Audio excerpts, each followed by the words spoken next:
Olá, sejam bem-vindos a Cerebral Influencer, o canal que traz conteúdos que estimulam o nosso cérebro a pensar. De forma equivocada, frequentemente, muitos de nós pensamos que o oposto da depressão seja a alegria ou a felicidade. No entanto, verdadeiramente, o seu antônimo refere-se ao desejo de viver, também conhecido como pulsão de vida.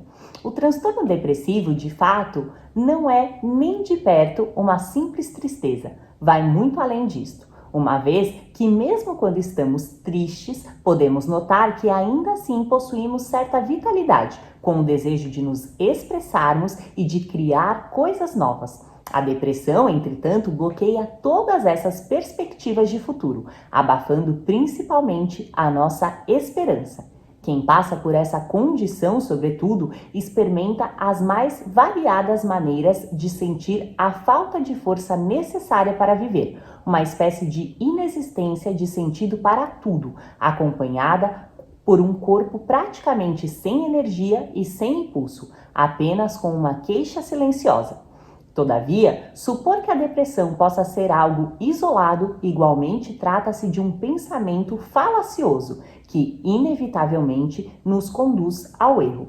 Assim sendo, aqueles que enfrentam a depressão, de forma alguma, precisam ser encorajados a sorrir, uma vez que o que está sendo vivenciado por eles, nesse caso, não é somente um momento esporádico de tristeza.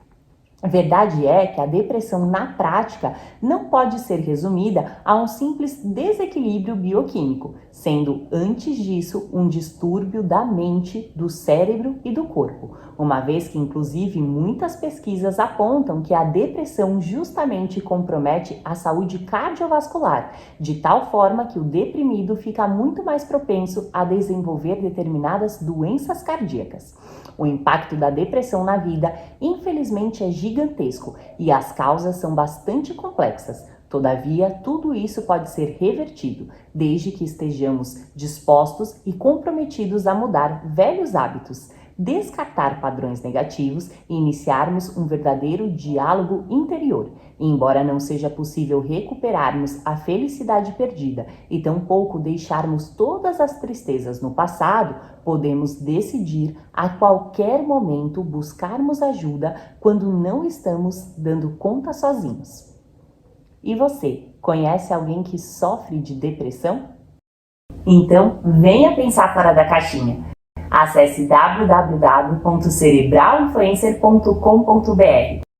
Muito obrigada e até o próximo vídeo.